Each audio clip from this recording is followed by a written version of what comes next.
മഹാലക്ഷ്മി സീരിയലിൻ്റെ വരാൻ പോകുന്ന ഒരു കിടിലൻ എപ്പിസോഡിൻ്റെ പ്രൊമോ റിവ്യൂവിലേക്ക് എല്ലാവർക്കും സ്വാഗതം. വരുന്ന എപ്പിസോഡിൽ കാണിക്കുന്നത് കണ്ണനെയാണ്. കണ്ണൻ മഹാലക്ഷ്മിക്ക് ഫോൺ ചെയ്യുവാണ് കേട്ടോ.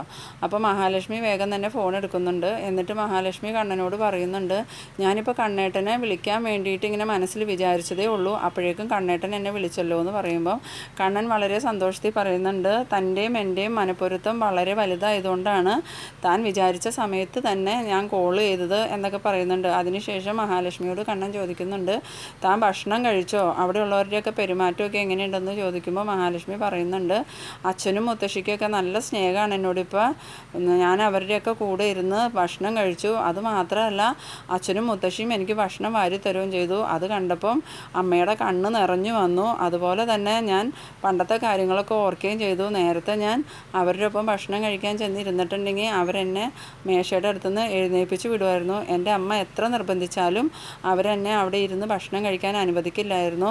ഇപ്പോൾ കരുണയുടെ കുഞ്ഞിന് വേണ്ടിയിട്ടാണെങ്കിലും അവരെന്നോട് നല്ലോണം സ്നേഹത്തിലാണ് പെരുമാറണേന്നൊക്കെ പറയുമ്പോൾ കണ്ണൻ പറയുന്നുണ്ട്, മഹി അവരെ കണ്ണടച്ച് വിശ്വസിക്കുകയൊന്നും വേണ്ട, അവർ ചതിയന്മാരാണ്. മഹിയെ ചതിക്കാനാണോ അവരിങ്ങനെ സ്നേഹം പ്രകടിപ്പിക്കണേന്നുള്ള സംശയമൊക്കെ എനിക്കുണ്ടെന്ന് പറയുമ്പം മഹാലക്ഷ്മി പറയുന്നുണ്ട്, ഇല്ല കണ്ണേട്ട, അങ്ങനെയൊന്നും ആയിരിക്കില്ല. കരുണയ്ക്ക് സുഖപ്രസവം നടക്കണമെങ്കിൽ എന്നെ ഇവർ സ്നേഹിക്കണമെന്ന് ജ്യോത്സ്യർ പറഞ്ഞതുകൊണ്ടാണല്ലോ ഇവരിപ്പോൾ എന്നെയും കൂടി വിളിച്ചു വിടുന്നത്.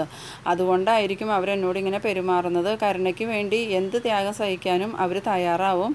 അതുകൊണ്ട് തന്നെ അച്ഛനും മുത്തശ്ശിയും എന്നോട് സ്നേഹം പ്രകടിപ്പിക്കുന്നത് ആത്മാർത്ഥമായിട്ട് തന്നെയായിരിക്കും, എന്നെ ചതിക്കാനൊന്നും ആയിരിക്കില്ല എന്നൊക്കെ മഹാലക്ഷ്മി കണ്ണനോട് പറയുന്നുണ്ട്.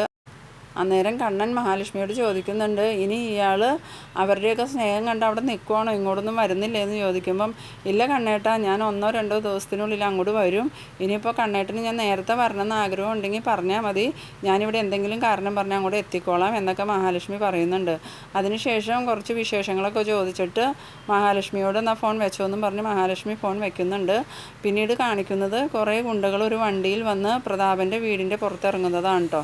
അതിൽ ഒരാൾ മറ്റുള്ള ഗുണ്ടകളോട് പറയുന്നുണ്ട്, നിങ്ങളെല്ലാവരും വളരെ സൂക്ഷിച്ച് മുന്നോട്ട് നീങ്ങണം. നമ്മളുടെ പ്ലാനിൽ ഒരു പൊളിവും വരാൻ പാടില്ല. കാരണം നമുക്ക് പ്രതാപൻ ഒരുപാട് പൈസ തന്നിട്ടുണ്ട്. ആ പൈസയ്ക്ക് അനുസരിച്ച് നമ്മൾ പണിയെടുക്കണം. ബാക്കി പൈസ എന്നാലേ അയാൾ തരുള്ളൂ എന്നൊക്കെ പറയുന്നുണ്ട് കേട്ടോ. അപ്പം മറ്റവർ പറയുന്നുണ്ട്, ശരി, അതുപോലെ തന്നെ നമുക്ക് ചെയ്യാം.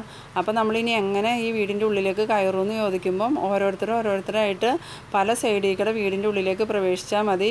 നിങ്ങൾ കുറച്ച് പേര് ആ സൈഡിൽ കൂടെ പോയിക്കോ, കുറച്ച് പേര് ബാക്ക് സൈഡിലേക്ക് പോയിക്കോ, ഞങ്ങളിവിടെ കുറച്ച് പേര് റോട്ടിൽ നിൽക്കാം. ഇനി അവളെങ്ങാനും ഇറങ്ങി ഓടിയാലും പിടിക്കാൻ വേണ്ടിയിട്ട് ഞങ്ങളിവിടെ റോട്ടിൽ നിൽക്കാമെന്ന് പറഞ്ഞ് ഗുണ്ടകൾ പല സെക്ഷനായിട്ട് വിഭജിച്ച് പല രീതിയിൽ വീട്ടിലേക്ക് കയറാനായിട്ട് പോകുന്നുണ്ട്. ഇതേ സമയം പിന്നീട് കാണിക്കുന്നത് മഹാലക്ഷ്മിയും മോഹിനിയും ഉറങ്ങാൻ വേണ്ടി കിടക്കുന്നതാണ്. അപ്പോൾ മോഹിനി പറയുന്നുണ്ട്, മോളെ, എനിക്ക് ഇപ്പോഴാണ് സന്തോഷമായത്. ഇന്ന് വരെയും ഞാൻ ജീവിതത്തിൽ സന്തോഷിച്ചിട്ടില്ല. പ്രതാപേട്ടനെ കല്യാണം കഴിച്ച അന്ന് തൊട്ട് എനിക്ക് മോളുടെ കാര്യത്തിൽ സങ്കടമായിരുന്നു. ഇപ്പോൾ പ്രതാപേട്ടനും അമ്മയും മോളെ സ്നേഹിക്കണം കണ്ടപ്പം എനിക്കിനി ജീവിച്ചില്ലെങ്കിലും കുഴപ്പമില്ല, അത്രയ്ക്ക് സന്തോഷമായിട്ടുണ്ട്. ഇനിയിപ്പോൾ ഞാൻ ജീവിച്ചിരിക്കണില്ലെങ്കിലും മോളെ അവർ സന്തോഷമായിട്ട് സ്നേഹിച്ച് നോക്കിക്കോളൂല്ലോ, അതുകൊണ്ട് എനിക്ക് സമാധാനമായി എന്നൊക്കെ പറയുമ്പം മഹാലക്ഷ്മി പറയുന്നുണ്ട്, അതവർ കരുണയ്ക്ക് സുഖപ്രസവം ലഭിക്കാൻ വേണ്ടിയിട്ടാണല്ലോ ഇപ്പോൾ എന്നെ സ്നേഹിക്കുന്നത്.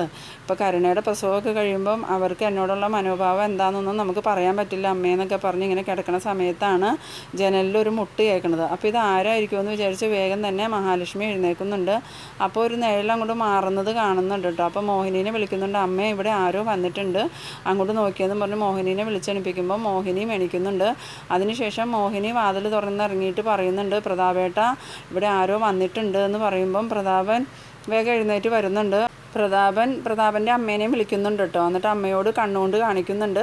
അപ്പോൾ പ്രതാപൻ മോഹിനിയുടെയും മഹാലക്ഷ്മിയുടെ അടുത്തേക്ക് വരുന്ന സമയം കൊണ്ട് അമ്മ പോയി ഡോറ് തുറന്ന് വയ്ക്കുന്നുണ്ട് കേട്ടോ. ഇവിടെ മഹാലക്ഷ്മിയും മോഹിനിയൊന്നും ഇതറിയുന്നില്ല. ബാക്കിലെ ഡോറ് അമ്മ തുറന്ന് വയ്ക്കും. അതിലൂടെ ഗുണ്ടകൾ അകത്ത് കയറുകയും ചെയ്യും കേട്ടോ. ഗുണ്ടകൾ അകത്ത് കയറിയെന്ന് മനസ്സിലായതും പ്രതാപൻ മോഹിനിനെ പതിയെ ഫ്രണ്ടിലെ ഡോറ് തുറന്ന് പുറത്തേക്ക് വിളിച്ചു കൊണ്ടുപോകുന്നുണ്ട്. ഇവിടെ ആരാന്ന് നമുക്ക് നോക്കാം, നീ വാന്നും പറഞ്ഞ് അങ്ങനെ പ്രതാപൻ മോഹിനിനെയും അമ്മേനെയും കൊണ്ട് പുറത്തിറങ്ങുന്ന സമയത്ത് ഗുണ്ടകൾ മഹാലക്ഷ്മിയെ ബോധം കെടുത്തി ചുമന്ന് വണ്ടി കയറ്റുന്നുണ്ട് കേട്ടോ. അപ്പം മോഹിനി ഇതൊന്നും അറിയണില്ല. മോഹിനി കണ്ട് തിരിച്ചു വരുമ്പോൾ മഹാലക്ഷ്മിയെ കാണുന്നുമില്ല. മഹാലക്ഷ്മിനെ കാണാണ്ട് മോഹിനി ഒരുപാട് കിടന്ന് അന്വേഷിക്കുന്നുണ്ട്. പിന്നീട് കാണിക്കുന്നത് ഗുണ്ടകൾ മഹാലക്ഷ്മിയെ കാറിൽ കയറ്റി കൊണ്ടുപോകുന്നതാണ് കേട്ടോ. അപ്പോൾ ആ വണ്ടിയിൽ കുറേ ഗുണ്ടകളുണ്ട്. എന്നിട്ട് അവർ മഹാലക്ഷ്മിയെ കൊണ്ടുപോയി ഒരു വിജനമായ സ്ഥലത്തുള്ള ഒരു ബിൽഡിങ്ങിൽ കൊണ്ടുവന്ന് കിടത്തുന്നുണ്ട്. പിന്നീട് കാണിക്കുന്നത് മോഹിനീനെയാണ് കേട്ടോ. മോഹിനി ഭയങ്കര കരച്ചിലും ബഹളമാണ്. അപ്പം പ്രതാപനക്കോ മുത്തശ്ശിക്കോ യാതൊരു കുലുക്കവും ഇല്ലാണ്ട് കാണുമ്പോൾ തന്നെ മോഹിനിക്ക് മനസ്സിലാവുന്നുണ്ട് ഇത് ഇവരുടെ ചതിയായിരുന്നു എന്നുള്ളത്. അതുപോലെ തന്നെ പ്രതാപം പറയുന്നുണ്ട്, നിൻ്റെ മോളെയും കൊണ്ടുള്ള ശല്യം ഇനി ഉണ്ടാവില്ല, എൻ്റെ കുഞ്ഞിന് ഇനി സന്തോഷമായിട്ട് ജീവിക്കാമെന്നൊക്കെ പറയുമ്പം മോഹിനി പറയുന്നുണ്ട്, നിങ്ങളാരും അവളെ രക്ഷിക്കാൻ ശ്രമിക്കുന്നില്ല എന്ന് എനിക്കറിയാം, അതുകൊണ്ട് കണ്ണനെ ഞാൻ വിളിച്ചു പറയാൻ പോവാണ്, കണ്ണൻ തന്നെ അവളെ രക്ഷിക്കട്ടെ എന്ന് പറയുമ്പം പ്രതാപനും കരുണയും മുത്തശ്ശിയൊക്കെ ഭയങ്കര ചിരിച്ചിരിക്കുന്നുണ്ട്. ആ വീൽ ചെയറിലിരിക്കണവൻ എങ്ങനെ അവളെ രക്ഷിക്കുമെന്നാണ് നീ പറയണേ എന്ന് പറയുമ്പം അവൻ എങ്ങനെയെങ്കിലും രക്ഷിച്ചോളൂ എന്നും പറഞ്ഞ് മോഹിനി വേഗം കണ്ണന് ഫോൺ ചെയ്ത് വിവരങ്ങൾ പറയാം കേട്ടോ.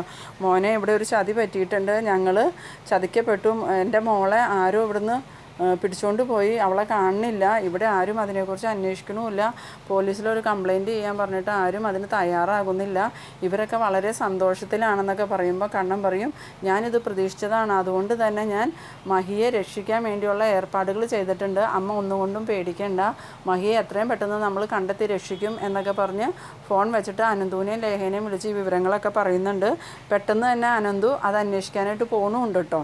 പിന്നീട് കാണിക്കുന്നത് കരുണേനെയാണ്. കരുണ ഫോണെടുത്ത് വേഗം കമലേശ്വരത്തേക്ക് വിളിക്കുകയാണ്. കമലേശ്വരത്തേക്ക് വിളിച്ചിട്ട് ദുർഗേനോടും മഞ്ജുവിനോടും ഉണ്ണീനോടൊക്കെ പറയുന്നുണ്ട്, ഇനി ആ മഹാലക്ഷ്മി എന്ന് പറയുന്ന ശല്യം കമലേശ്വരത്തേക്ക് വരില്ല, ഇനി കരുണാലയത്തിൽ നിന്നും കമലേശ്വരത്തേക്ക് ഒരേ ഒരു മരുമോളെ വരുള്ളൂ, അത് ഞാനായിരിക്കും, ഇനി അവളെയും കൊണ്ടുള്ള ശല്യം ഉണ്ടാവില്ല, ഇനി ആ കണ്ണച്ചാരും നമ്മളുടെ അടുത്ത് വലിയ അഹങ്കാരവും മല്ലൊന്നും എടുക്കാൻ വരില്ല, കാരണം അയാളുടെ ബലം മൊത്തം മഹാലക്ഷ്മി ആയിരുന്നല്ലോ, അവൾ അയാളുടെ ജീവിതത്തിൽ നിന്ന് പോയതോടുകൂടി അയാൾ തളർന്നു പോകും, കാരണം അയാൾ അത്രമാത്രം അവളെ സ്നേഹിക്കുന്നുണ്ട്, അയാൾക്കൊരു ജീവിതം ഒരിക്കലും കിട്ടില്ല എന്ന് വിചാരിച്ചിരുന്നോടത്തല്ലേ അയാൾക്ക് മഹാലക്ഷ്മിയെ പോലെ ഒരുത്തിയെ കിട്ടിയത്, അതുകൊണ്ട് തന്നെ ഇനി അയാൾ തല പൊക്കുമെന്ന് വിചാരിച്ച് ആരും പേടിക്കണ്ട എന്നൊക്കെ പറയുമ്പോൾ ദുർഗയും മഞ്ജുവും ഉണ്ണിയൊക്കെ ഭയങ്കരമായിട്ട് സന്തോഷിക്കുന്നുണ്ട്. എന്നിട്ട് ഈ വിവരം അപ്പം തന്നെ മഞ്ജു മേഘനാഥനെ വിളിച്ച് പറയുന്നുണ്ട് കേട്ടോ, മേഘേട്ട ഒരു സന്തോഷ വാർത്തയുണ്ട്, ആ മഹാലക്ഷ്മി കണ്ണേട്ടൻ്റെ ജീവിതത്തിൽ നിന്നും കമലേശ്വരത്തിൽ നിന്നും പടിയിറങ്ങിപ്പോയി, കരുണേടത്തിയുടെ അച്ഛൻ ഗുണ്ടകൾക്ക് കൊട്ടേഷൻ കൊടുത്ത്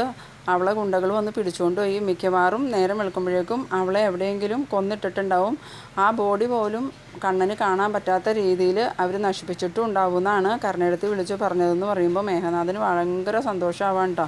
മേഘനാഥൻ എന്നിട്ട് എല്ലാവരെയും വിളിച്ച് പറയുന്നുണ്ട്, ആ മഹാലക്ഷ്മി എന്ന് പറയുന്ന ശല്യം കമലേശ്വരത്തിൽ നിന്ന് ഒഴിഞ്ഞിട്ടുണ്ട് എന്ന് പറയുമ്പോൾ വാമദേവനും സീമന്തനിക്കൊക്കെ ഭയങ്കര സന്തോഷമാവുന്നുണ്ട്. എന്നാലും സീമന്തനിക്ക് കുറച്ച് പേടിയാവുന്നുണ്ട് കേട്ടോ, ഇനിയിപ്പോൾ അവളെ കൊന്നതിൻ്റെ പേരിൽ ഇവരൊക്കെ കുടുങ്ങുമെന്നുള്ളൊരു പേടിയും സീമന്തിനി ചോദിക്കുന്നുണ്ട്. അപ്പോൾ മേഘനാഥൻ പറയുന്നുണ്ട്, അതൊന്നും ഓർത്ത് അമ്മ പേടിക്കണ്ട, ഇതെല്ലാം കരുണയുടെ അച്ഛനാണ് ചെയ്തിരിക്കുന്നത്, അതുകൊണ്ട് തന്നെ അതിനുള്ള പ്രതിവിധിയും അയാൾ തന്നെ ചെയ്തോളൂ എന്ന് പറയുന്നുണ്ട്. പിന്നീട് പ്രതാപൻ വാമദേവനെ വിളിച്ചും പറയുന്നുണ്ട്, ഞാൻ ജയിലിൽ പോയാലും വേണ്ടില്ല, അവളെ ഞാൻ കൊല്ലാനെ ഏൽപ്പിച്ചിട്ടുണ്ട്, എൻ്റെ കുഞ്ഞ് സന്തോഷമായിട്ടിരിക്കണമെങ്കിൽ അവൾ ജീവിച്ചിരിക്കാൻ പാടില്ല എന്നൊക്കെ വാമദേവനോടും പറയുന്നുണ്ട് കേട്ടോ. അങ്ങനെ എല്ലാവരും സന്തോഷിച്ചിരിക്കുന്നുണ്ട്. ഇതിൻ്റെ ഇടയ്ക്ക് മഹാലക്ഷ്മിക്ക് ബോധം വരുന്നുണ്ട്. മഹാലക്ഷ്മിക്ക് ബോധം വരുമ്പം കുറേ അറിയില്ലാത്ത ആൾക്കാരെ കണ്ട് ഭയക്കുന്നുണ്ട്. അന്നേരം അവർ മഹാലക്ഷ്മിനെ കൊല്ലാൻ കൊണ്ടുവന്നതാണെങ്കിലും അവർക്ക് വേറെ പല ചിന്തകളുമാണ് വരുന്നത്.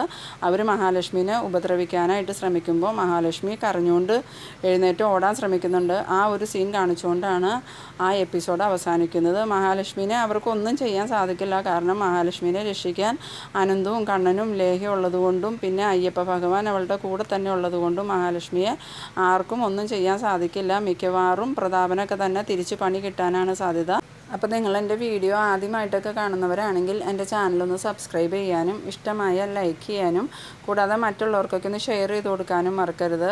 ഇതുപോലെ ഇൻട്രസ്റ്റിംഗ് ആയിട്ടുള്ള അടുത്തൊരു പ്രീമിയർ റിവ്യൂവുമായി വീണ്ടും കാണാം. അതുവരേക്കും ബൈ ബൈ.